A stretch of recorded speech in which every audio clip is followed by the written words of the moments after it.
Claro. Pero en el caso de Dios sí es así. Nadie conoce al Hijo sino el Padre. Y ni al Padre conoce a alguno, sino ¿quién? ¿Quién conoce al Padre? ¿Quién es el que conoce al Padre? El Hijo. ¿Y quién más? Y aquel a quien el Hijo se lo quiera revelar. Es potestativo del Hijo revelarle a una persona quién es el Padre.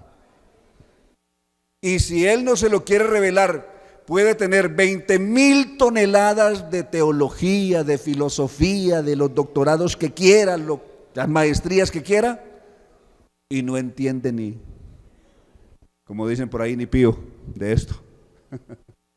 Alabanzas a Dios, porque es potestativo del Hijo revelarle quién es el Padre. Nosotros tuvimos ese privilegio. No fuimos más entendidos que los demás, ni más estudiados que los demás, tal vez muchísimo menos, pero Él no lo reveló. No es culpa nuestra, Él no lo reveló. Alabanzas a Dios.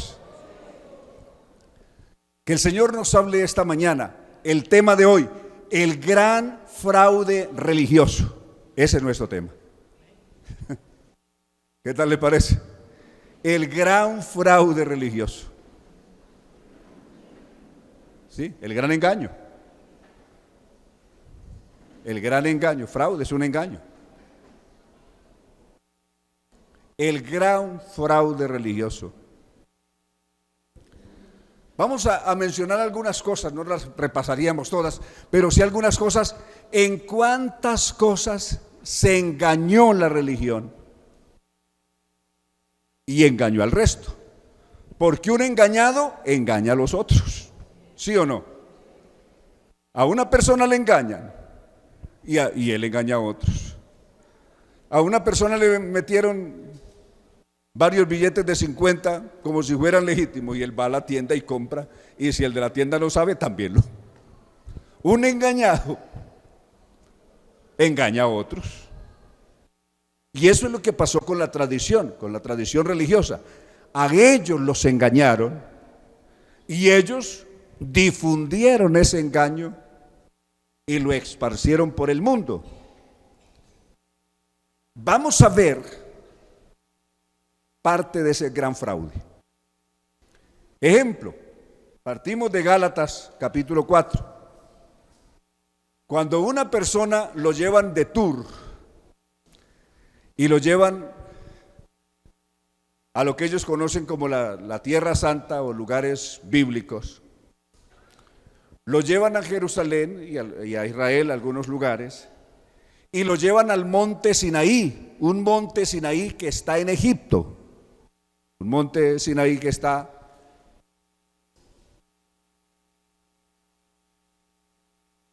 entre las fronteras de Israel y Jordania, hacia allá, en el desierto del Negev. Ahí los llevan y le dice: aquí este fue el Sinaí. Y la gente cree eso, que ese fue el monte Sinaí donde Dios habló con Moisés. Un monte en Egipto. Cuando una persona llega a Israel y llega a Jerusalén y lo llevan a un lugar, le dicen: mire, aquí fue el Santo Calvario. Y ahí está una catedral construida por el emperador Constantino de los años 326 al año 336, y dice que ahí está el Santo Sepulcro. Y ahí está el Monte de la Calavera, todo está ahí dentro de la ciudad de Jerusalén. También es un fraude, eso no es verdad. Comencemos por ver dónde realmente está el monte Sinaí del que habla la Biblia, donde estuvo Moisés y donde Dios habló con Moisés. ¿Está en Egipto o en Arabia? Arabia es otro país. Cuando Moisés y Aarón llegaron, y el pueblo de Israel llegaron al monte Sinaí, ellos habían pasado ya el Mar Rojo, y el Mar Rojo separa Arabia de Egipto. Egipto queda al otro lado del Mar Rojo y Arabia queda a este lado, la península arábica queda al otro lado. Veamos el mapa brevemente ya hablo del texto bíblico que Pablo habla del monte Sinaí que está en Arabia, ahí lo tienen ustedes, monte Sinaí que está en Arabia, no en Egipto, ahí dice el texto bíblico claramente. Y luego ahí está la ubicación. Mire dónde está Egipto, aquí sobre el lado izquierdo, este canal que usted ve aquí es el denominado canal del Suez. Este del lado izquierdo es el canal del Suez. Lo que está en el centro es el denominado Mar Rojo. Y aquel del lado derecho es un brazo o un canal del Mar Rojo, que es donde Israel pasó. No sé si alcanzan a ver. ¿Ven la flechita roja? Israel salió de Gosén arriba, que es donde vivía Israel, la parte fértil de Egipto. Era la única parte fértil de Egipto, Gosén, donde vivió Israel en Egipto, que es el gran delta, donde se hacía el gran delta del río Nilo, es decir, la tierra que en invierno se anegaba y empozaba todo eso, y cuando las lluvias bajaban, ese lugar levantaba cosechas y pastos fértiles, que es donde Israel vivió. De ahí que Israel sale de Gosén, arriba, comienza a descender, correcto, atraviesan este desierto. Ven el puntico rojo donde está Etán. Ahí en Etán hay una flechita hacia abajo y luego una flechita blanca que cruza, por donde ellos cruzaron y llegaron a la tierra de Madián. Madián es el lugar donde ya Moisés había estado apacentando las ovejas de Jetro, su suegro, cuando huyó de Egipto. ¿Recuerdan? Llegó a Madián y en Madián está el monte Sinaí. ¿Lo ven? El monte Sinaí en Arabia y no en Egipto. Mire qué tan lejos está Egipto. Egipto está a este lado y mire Madián donde está y el verdadero monte Sinaí donde queda. ¿Lo ven? Y no el falso monte Sinaí que está en Egipto. ¿Qué pasó con este fraude? ¿Cómo se dio este fraude? En el año 326, la emperatriz Helen, más conocido en el lenguaje de ustedes, Helena, madre de Constantino el emperador, ella era una mujer muy religiosa y supersticiosa, que antes tenía toda la superstición de todos los dioses griegos y romanos. Y hizo una expedición, cuando supuestamente ella y su hijo se volvieron cristianos, hizo una expedición a la Tierra Santa y se fue allí. No llevó a ningún experto con ella, ni experto en historia, no llevó a ningún historiador, ni menos a un arqueólogo, ni siquiera a algún experto en geografía bíblica para que la orientara, sino que se fue preguntando. Y llegó a Jerusalén. Ahí ya no habían judíos porque los habían expulsado a todos. Entonces ahí no sabía realmente, los que habían llegado a vivir ahí pues eran extraños. Y esos extraños que llegaron ahí, pues llegó doña Helena por ahí y les dijo: a ver, muéstreme en dónde fue que el Calvario, donde Cristo murió. Y ahí le mostraron un pedazo de roca dentro de Jerusalén, y aquí fue el Calvario. Resulta que en esa roca Adriano, emperador romano, en el año 130 al año 136, Adriano, emperador de Roma, había construido, cuando expulsó a los últimos judíos de allí, había construido en ese lugar un templo al dios Zeus, que era el dios griego, Zeus. Y entonces estos le dijeron que ahí en donde estaba ese templo del dios Zeus, ahí es donde donde quedaba originalmente el Calvario. Le dijeron a esta gente que no sabía. Entonces ella le ordenó a su hijo Constantino que demoliera ese templo de Zeus y levantara ahí el templo del Santo Sepulcro, que es la capilla que hasta ahora está ahí. Esa capilla queda dentro de la Jerusalén, dentro de los muros de Jerusalén. Recuerden que Jesús no murió. dentro de los muros, sino fuera de los muros. Veamos Hebreos capítulo 13.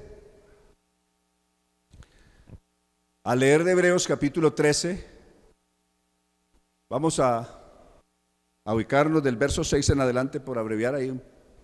Vamos a ver. Mientras nos regresamos ahí en el sistema. Cristo padeció fuera de la puerta, no dentro de las puertas de Jerusalén, sino fuera. De manera que podemos decir confiadamente: el Señor es mi ayudador, no temeré lo que me pueda hacer el hombre. Luego, acordaos de vuestros pastores que os hablaron la palabra de Dios, considerad cuál haya sido el resultado de su conducta. ¿Y qué hay que hacer? Hay que imitar su fe.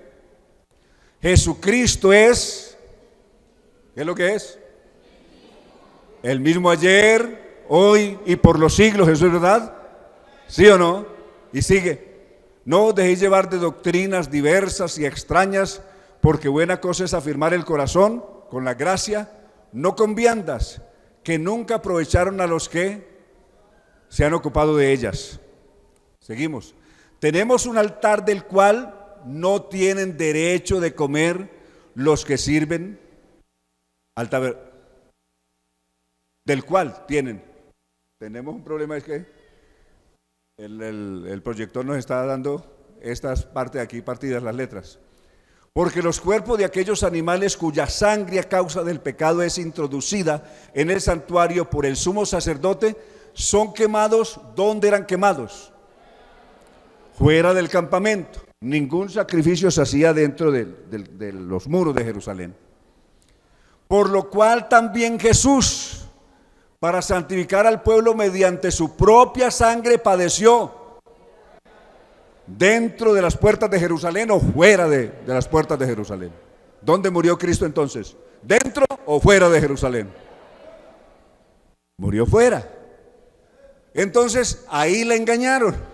Engañaron a la pobre Helen y le hicieron creer que era ahí dentro, y por lo tanto ahí construyeron la capilla del Santo Sepulcro, lo cual era un fraude, fue una mentira. La engañaron y ella creyó eso. Luego les dijo: venga, llévenla y me muestran dónde fue el Sinaí. Pues la llevaron a la parte más cerquita que queda de ahí, a un Sinaí de Egipto. Ahí la llevaron y le montaron una montaña. Esa montaña ahí fue donde Dios habló con Moisés. Ese es el Sinaí. Entonces le puso el Sinaí. ¿Ven? Qué fraude. Ya habíamos visto, recuerda que ya vimos cómo los engañaron haciéndole creer que Jesús había nacido un 24 en la noche, lo cual es mentira, y que había muerto, y que Cristo había muerto en la primera luna llena de primavera. Recuerden, todas las Semanas Santas siempre se dan en luna llena, porque los que creían eso son los que creían en el zodiaco. Los que inventaron eso de que Cristo murió en ese tiempo son los que creen en el zodiaco, y por eso lo celebran siempre. La Semana Santa es la semana de luna llena, que en Europa es la primera luna llena de primavera.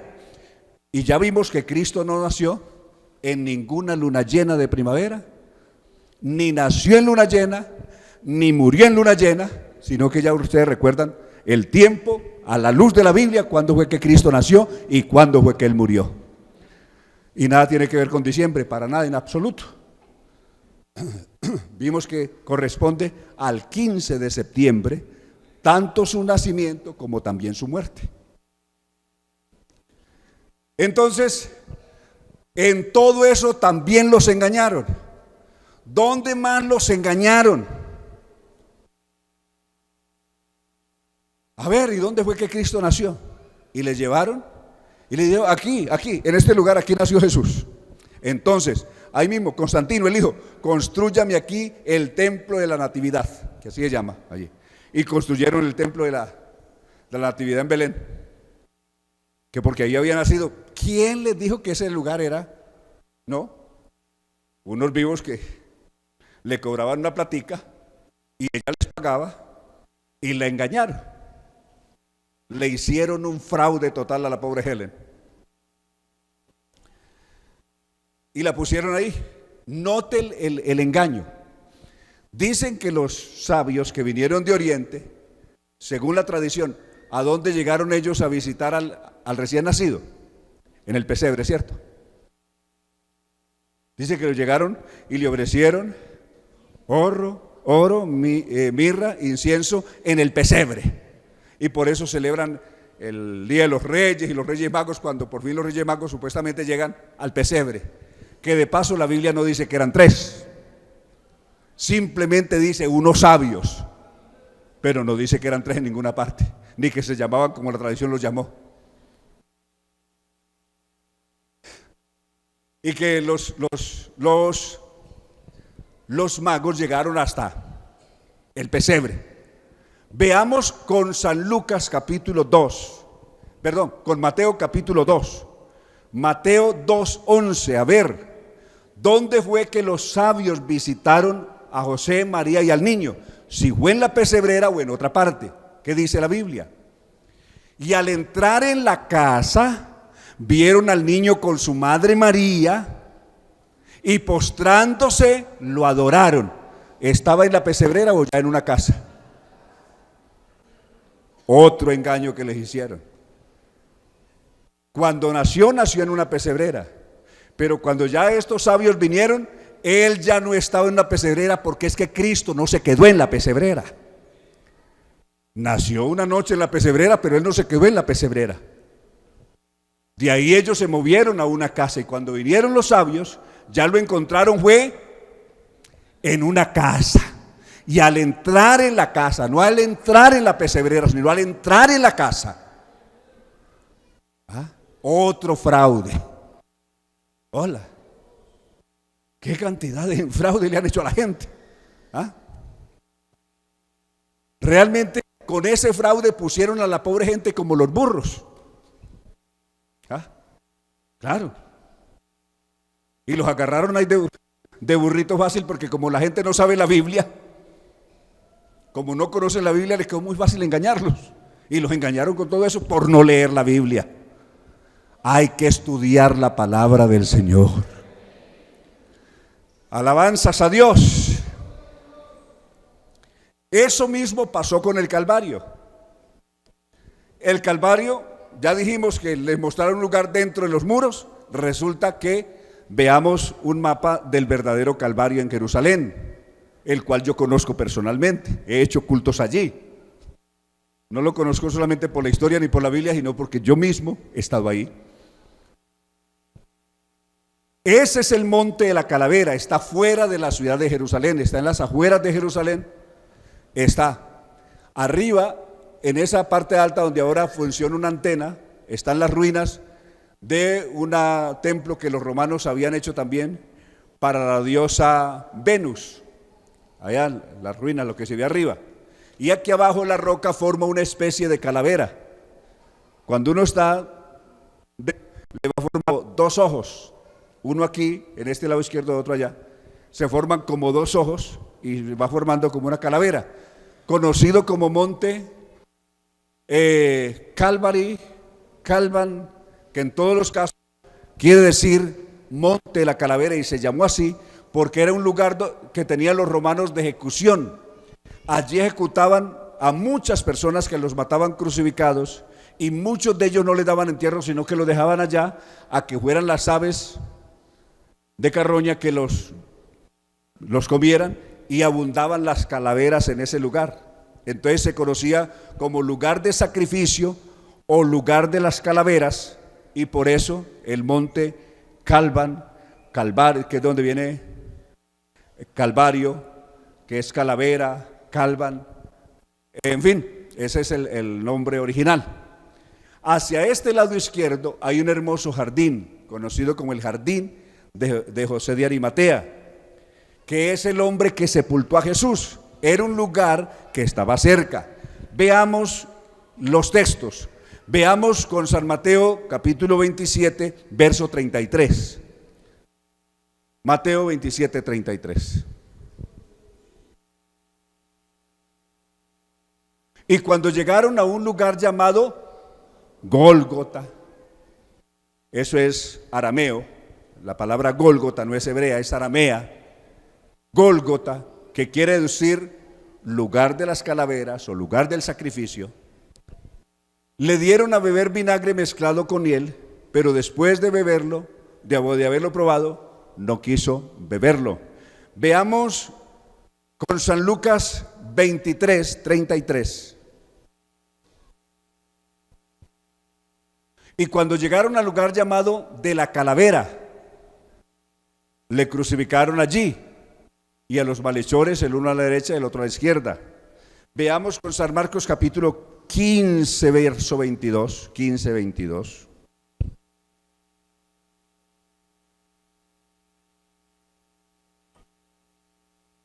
Y le llevaron a un lugar llamado Gólgota. En uno dice la calavera y en otro dice Gólgota. Igual es la misma cosa, que traducido es lugar de la calavera. Gólgota, ¿qué quiere decir? Lugar de la calavera. Correcto. San Marcos capítulo 19, verso 16 en adelante.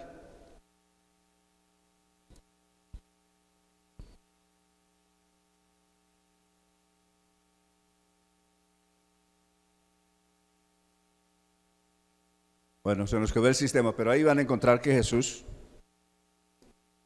lo obligaron a llevar la cruz y él, cargando su cruz, fue hacia el lugar llamado la calavera y le crucificaron allí. Amén. En todos estos casos está hablando. Ya cuando uno sigue leyendo en Juan, aquí, habla ya de su muerte, y cuando dice de la sepultura, más adelante en ese mismo capítulo habla de la sepultura, dice que fue entre dos hombres dirigieron la sepultura de Jesús. Pidieron el cuerpo a Pilato, la autorización de Pilato para quitar el cuerpo de la cruz, el cuerpo de Jesús, lo envolvieron en una sábana. Sí, en Juan 19. Sí, estábamos en San Juan 19. Entonces los entregó a ellos, que fuese crucificado, y tomaron pues a Jesús y lo llevaron. Y él, cargando su cruz, salió al lugar llamado de la calavera, y en hebreo, Gólgota, y le crucificaron allí, correcto. Entonces, es el lugar donde Jesús fue crucificado, se llama así. Ya dije que cuando uno sigue leyendo este capítulo, habla de la muerte de Jesús, habla de la sepultura de Jesús. Juan es muy específico en esto, ya que él fue un testigo presencial de la sepultura de Jesús. Hacia la parte final del capítulo habla de la sepultura de Jesús, cómo quitaron el cuerpo de la cruz y lo sepultaron en un huerto cercano donde había un jardín que era de José de Arimatea, y había un sepulcro nuevo y lo sepultaron allí, termina diciendo este capítulo. Entonces no dice que Jesús murió fuera de las puertas y que luego su cadáver lo hayan traído, lo hayan introducido nuevo en la ciudad de Jerusalén para sepultarlo, porque los judíos no acostumbraban sepultar ningún muerto dentro de Jerusalén, dentro de la ciudad, sino afuera también de la ciudad. Por lo tanto fue sepultado afuera. Entonces no hay cómo Jesús ni haya muerto dentro de la ciudad, ni sepultado dentro de la ciudad. Algunos dicen que Adriano, en el año 133, derribó los muros que habían y los corrió, y que por eso entonces el Calvario quedó dentro de los muros. No hay ninguna evidencia arqueológica que muestre eso, que pruebe eso, de que esos muros hayan sido movidos de ahí. Yo he estado ahí en esa ciudad varias veces y no hay muestras por ahí de que eso haya sido removido. Por lo menos en 2500 años esa ciudad no ha sido movida de su lugar, es decir, sus murallas originales están ahí. Entonces no es verdad, nada de eso es cierto. Todo eso también ha sido un fraude, correcto, un fraude que les han hecho a la gente. El fraude de que Jesús murió un viernes y resucitó un domingo en la madrugada es un fraude también. Jesús dijo que estaría 3 días y 3 noches Como Jonás estuvo 3 días y 3 noches en el vientre del pez, así estaría el Hijo del Hombre 3 días y 3 noches en el corazón de la tierra. Cuente si de viernes a domingo en la madrugada, de viernes en la tarde a domingo en la madrugada hay 3 días y 3 noches. ¿Dónde los pone? No hay. Es un fraude también. Hola, ¿y cómo nos engañaron con todo eso? Por eso Jesucristo dijo, conoceréis la verdad. Alabanzas a Dios, conoceréis la verdad. ¿Sabe qué no pudo hacer la religión? ¿Sabe qué no pudo hacer la tradición? Esconder la verdad para siempre. Ellos quisieron ocultar la verdad para siempre y que no fuera conocida ni por usted ni por mí. Por eso tiempo atrás era prohibido leer la Biblia. ¿Por qué? Porque el día que la gente leyera la Biblia se daba cuenta que lo habían engañado. ¿Sí o no? Pero Jesucristo no dejó la verdad escondida. La verdad brotará de la tierra. Así la hubieran metido dentro del sepulcro, enterrado en la más profunda caverna de la tierra. La verdad brotará de la tierra, había dicho el salmista. Y la verdad brotó. Y brotó para usted y brotó para mí. Y conocimos la verdad y la verdad nos hizo. Alabanzas a Dios. Alabanzas al Señor.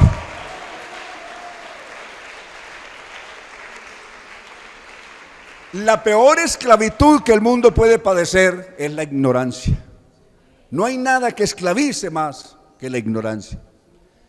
Y no hay nada más libertador, más liberador del alma, del espíritu humano que la verdad. Alabanzas a Dios. Además que esa verdad es el mismo Jesús. Si el Hijo os libertare, seréis verdaderamente. Ahí tiene Juan 8:32 y Juan 8:36. Si el Hijo os libertare, conoceréis la verdad en el verso 32. Y si el Hijo libertare, del verso 36. Gracias al Señor Jesús. En ese mismo orden de ideas, nos engañaron en todo lo demás. Nos presentaron un Cristo muerto y nos hicieron creer que ese era. Claro. Un Cristo condenado a cadena perpetua. O a vivir colgado perpetuamente. O caído perpetuamente. Lo cual no es verdad. El verdadero Cristo de la Biblia no está colgado perpetuamente, ni está encadenado perpetuamente. Alguien dice, ay, como yo llevo a Cristo aquí colgado en esta cadena, ahí lo tiene condenado a cadena perpetua, ahí colgado, o aquí amarrado en el pie para cuando cometa un crimen, el Cristo ese que lleva amarrado ahí en el tobillo lo ayude a escapar, o hago aquí para que el tiro sea certero cuando dispare. Entonces lo llevan aquí. Ese es un Cristo muerto, falso, que lo usan los brujos y todos los criminales usan ese. Ese no es el Cristo de la Biblia. El Cristo que yo conozco está vivo.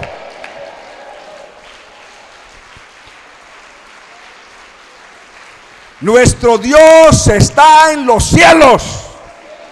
Todo lo que quiso ha hecho.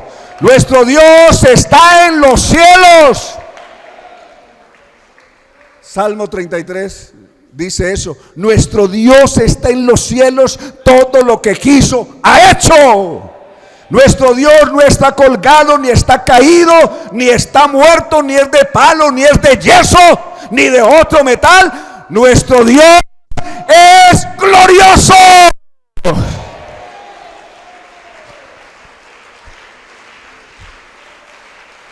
¿Qué cuerpo tiene Cristo? ¿Qué cuerpo tiene Cristo ahora? ¿De yeso? ¿De metal? ¿De oro? Filipenses 3:20. ¿Qué cuerpo tiene Cristo? Veamos que la Biblia diga qué cuerpo tiene. Alabanzas a Dios. ¿Qué dijo la Biblia? Mas nuestra ciudadanía está en los... ¿De donde también esperamos? Entonces, ¿dónde está Él? En los cielos. Donde también esperamos al Salvador, al Señor Jesucristo. el cual transformará el cuerpo de la humillación nuestra para que seamos semejantes al cuerpo de la gloria suya. Entonces, ¿qué cuerpo tiene Cristo ahora? Cuerpo de gloria. Cuerpo de gloria. Primera de Juan, capítulo 3. Veamos esto del verso 1 en adelante.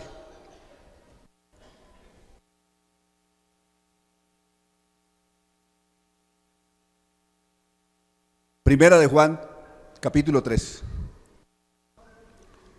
Mirad cuál amor nos ha dado el Padre, para que seamos llamados hijos de Dios.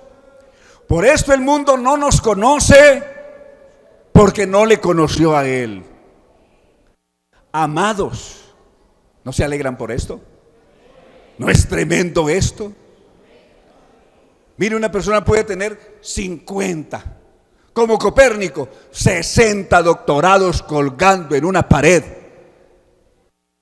Y eso ser demasiado poco comparado con alguien que tiene este título honroso.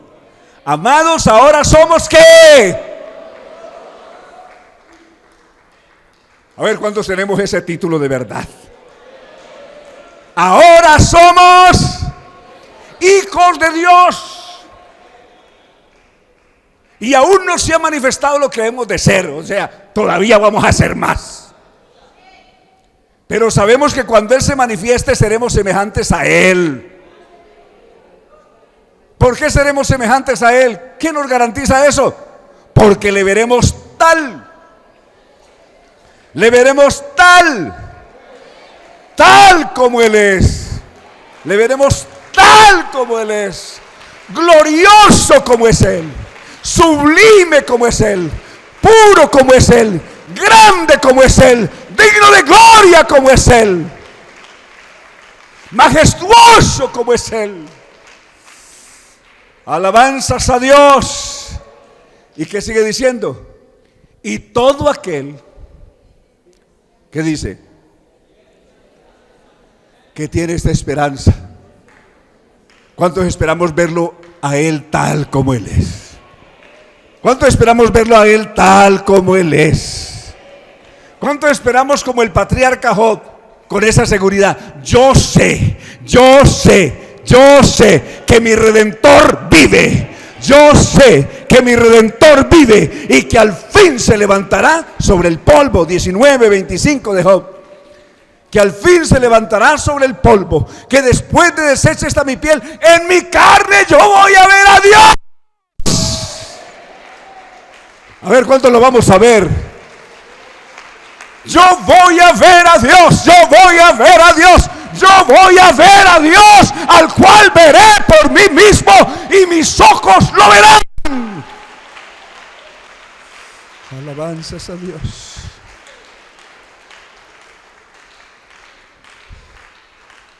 ¿Cuánto nos engañaron? Nos hicieron creer que un hombre tiene poder para perdonar pecados. Eso nos dijeron. ¿Es verdad eso? ¿Sí es verdad que un hombre es el que perdona pecados? Nos enseñaron esa mentira y enseguida nos enseñaron el Padre Nuestro, que es una contradicción. Que nos teníamos que confesar con el cura y el cura nos daba el logote solvo. Y enseguida nos enseñaron el Padre Nuestro, que contradice todo eso. Porque ¿qué es lo que dice el Padre Nuestro? Y perdona nuestros pecados. ¿A quién se le dice? Al Padre Nuestro que estás en los cielos. Al Padre que está en los cielos, perdona nuestros pecados, así como también nosotros perdonamos a los que nos ofenden. ¿Qué contradicción? Y nos enseñaron que un hombre nos perdona los pecados, y resulta que en el Padre Nuestro enseña que el que perdona los pecados es el Padre Celestial. Entonces, al fin, ¿qué? ¿A quién se le confiesan los pecados? Salmo 32:5. ¿A quién se le confiesan los pecados? ¡Qué fraude! ¡Qué engaño! Mi pecado te declaré y no encubrí mi iniquidad. Dije: confesaré mis transgresiones al cura, y el cura me dará un egote solvo y luego puedo comerme la galleta. ¿Sí? ¿Eso dice la Biblia? ¿Ah? Confesaré mis transgresiones. ¿A quién? A Jehová. Y tú, Jehová, perdonaste la maldad de mi pecado.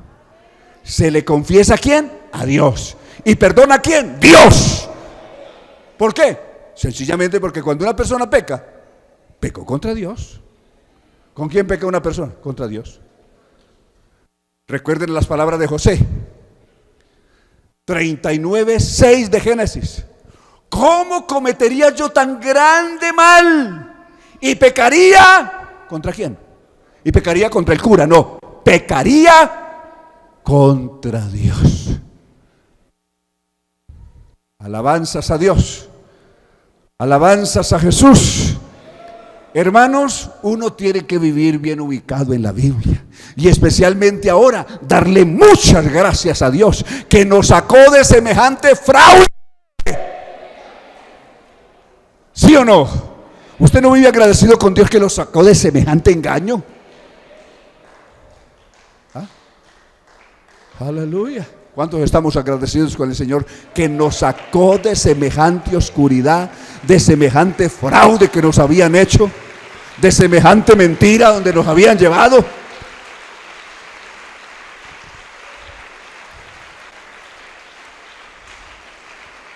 Fuimos trasladados de las tinieblas. ¿A dónde? A su luz admirable. ¿Cuántos fuimos trasladados? ¿Cuántos Cristo trasladó? Alabanzas a Dios, alabanzas a Dios. Imagínense, trasladados de las tinieblas a su luz admirable. Eso es tremendo. Que Jesucristo un día penetrara en esa oscuridad, en esas tinieblas donde usted y yo estábamos encerrados en prisiones de oscuridad, allí cautivos por el diablo. Y Jesucristo ingresó en esa prisión. Alabanzas a Dios.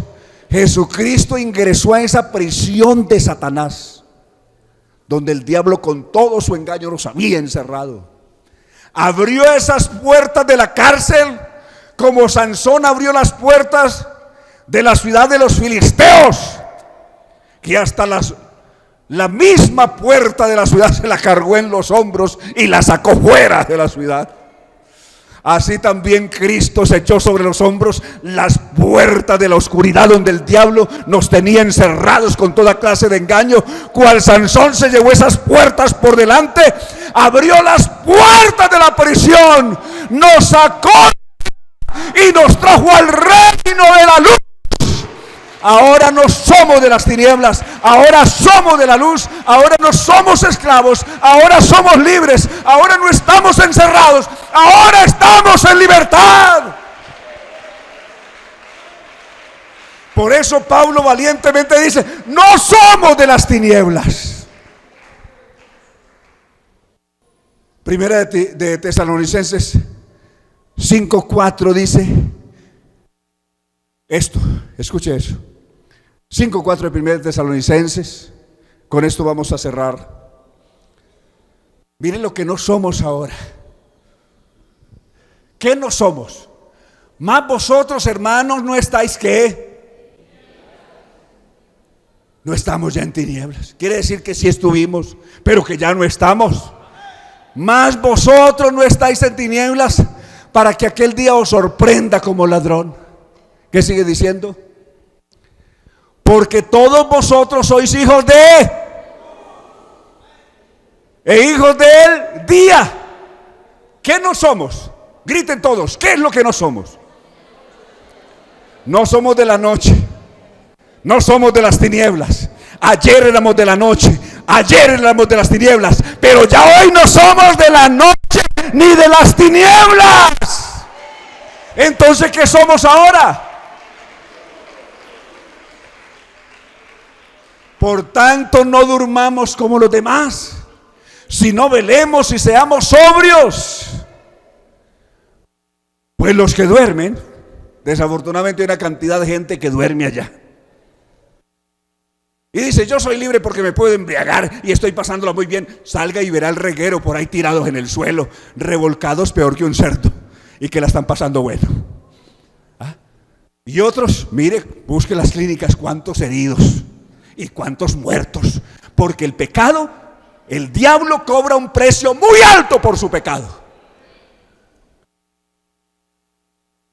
Pero nosotros, el Señor nos sacó de allá.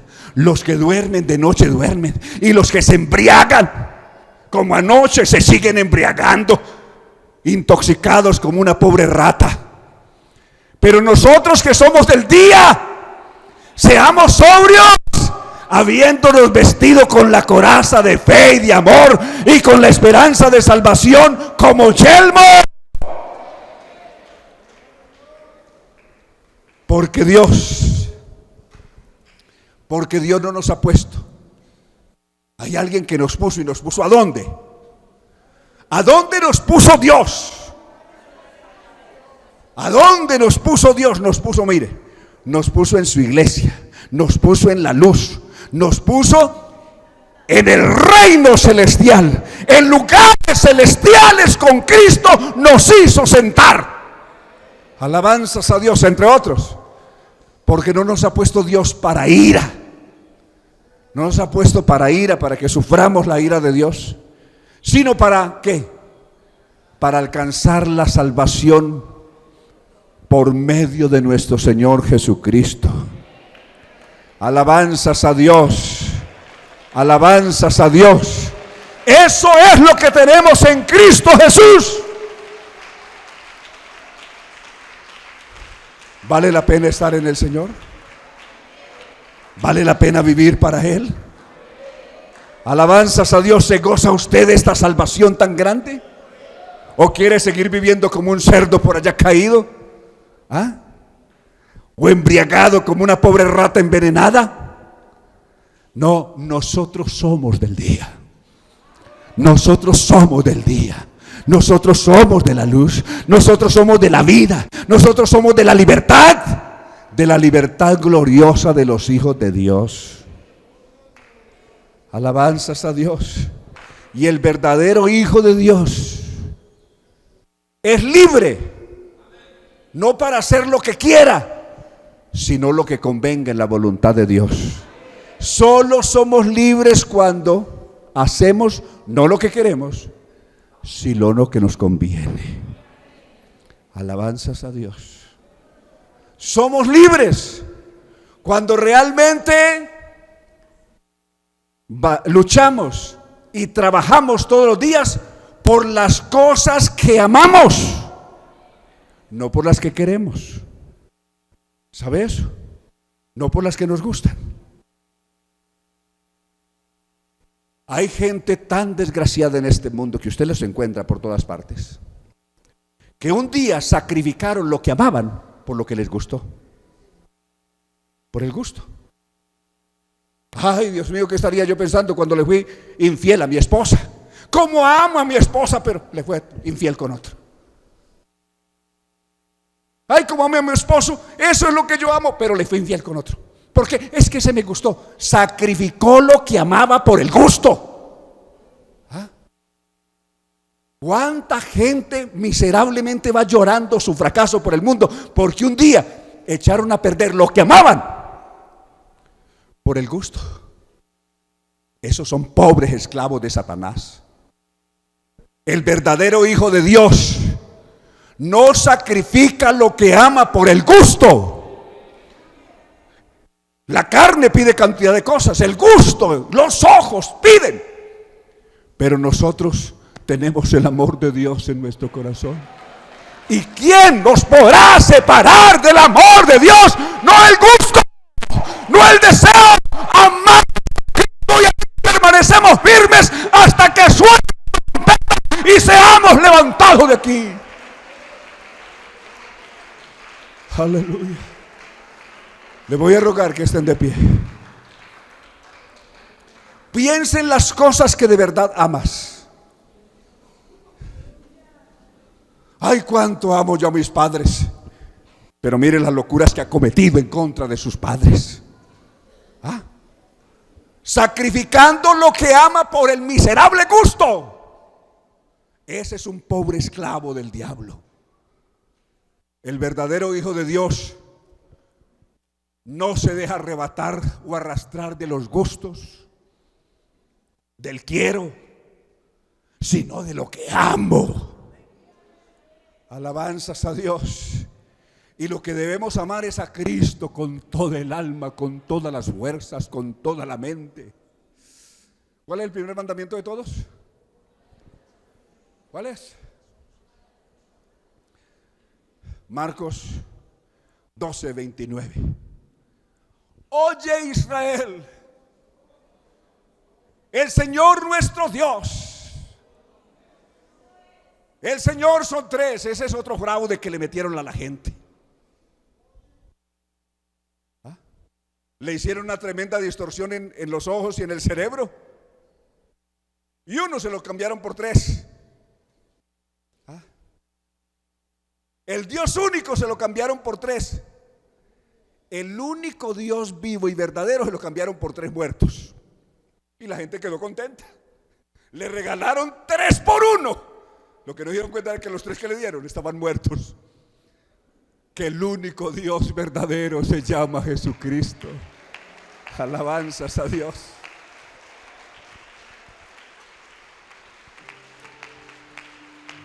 Jesús le respondió: el primer mandamiento de todos es: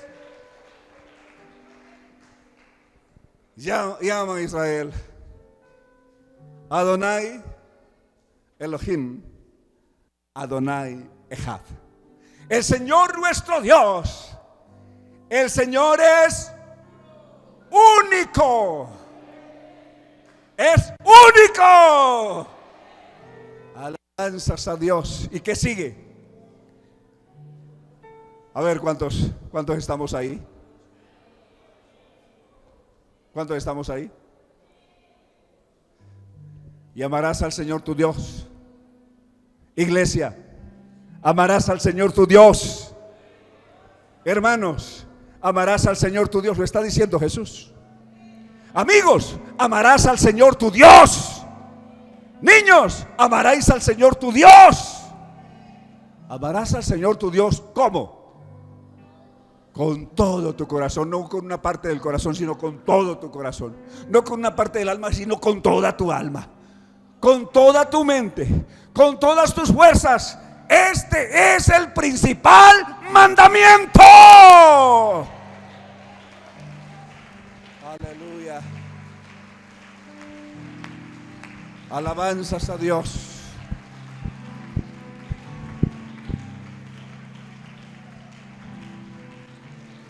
Aleluya. Alguno que me diga cuándo descubrió usted ese fraude antes de orar. Uno que grite: ¿cuánto hace que usted descubrió ese fraude? ¿1 año? ¿10 años? ¿15 años? ¿Cuánto? 33 años hace que descubrió que la estaban engañando. ¿Y usted? Otro que me diga. 17 años usted. 9 años. Usted 9 años también que descubrió que lo estaban engañando. ¿Ustedes? ¿Alguno por aquí? ¿Cuánto? 36 años hace que descubrió que lo estaban engañando. A ver, por aquí 34 años. ¿Y allá? En esa nave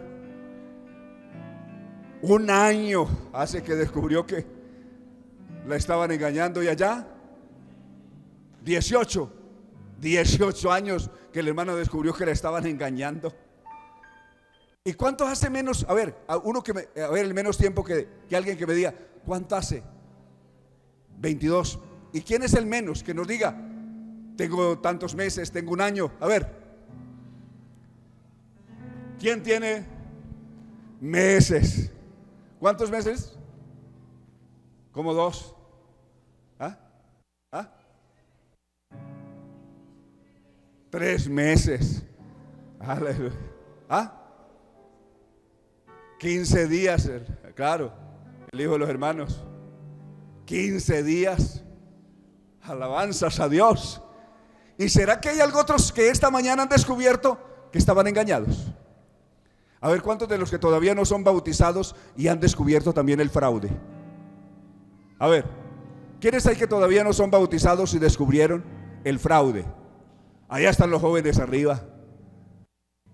¿Quién más ha descubierto el fraude? Levante la mano, a ver. ¿Quién más descubrió que lo estaban engañando?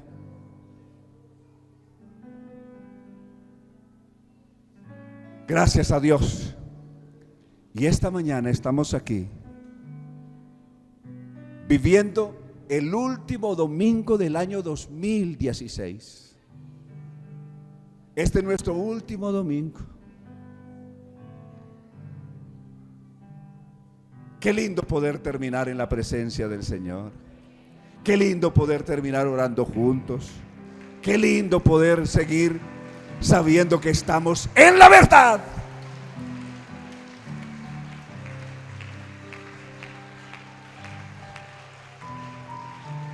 Qué lindo saber que lo que nosotros creemos, escúcheme esto antes de que oremos.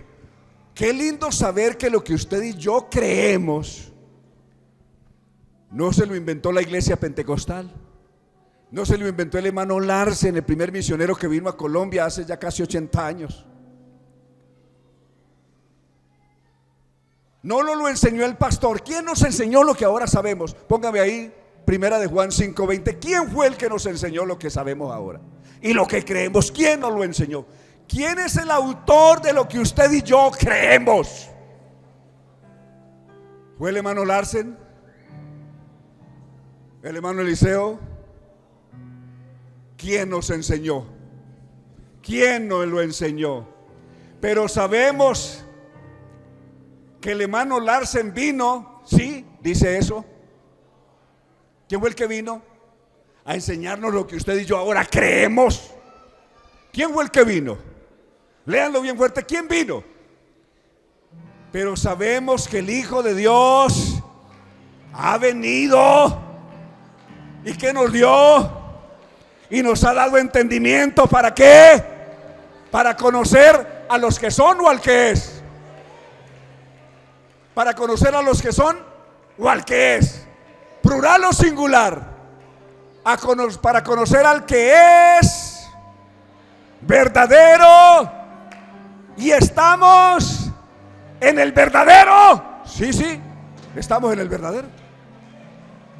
Miren, nosotros no estamos en la verdadera iglesia, estamos en el verdadero. Aquí no se trata de estar en la verdadera iglesia, se trata de estar en el verdadero. Estamos en el verdadero, en su Hijo Jesucristo. Este es, a ver, grítelo, este es, a ver, dígalo, este es, le escucho, este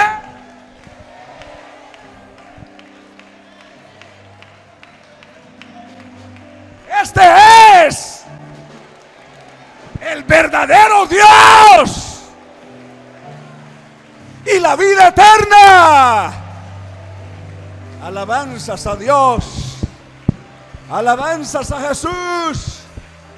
Señor, la gloria es para ti, la alabanza es a tu nombre glorioso. Exaltado por siempre, mi Señor, que en su gran misericordia tuvo bien aparecerse a los que menos teníamos oportunidad de profundizar y de escudriñar cosas profundas. Pero tú, Señor, viniste y nos has enseñado a conocer al que es verdadero. Porque nadie conoce al Padre sino el Hijo, y aquel a quien el Hijo se lo quiera revelar. Gracias, mi Dios, porque tuviste a bien revelárnoslo a nosotros. Por eso te exaltamos, te adoramos esta mañana. Oh, aleluya, cantamos: no hay Dios tan grande como tú. Aleluya. ¿Qué tal si todos cantamos? No hay Dios. No hay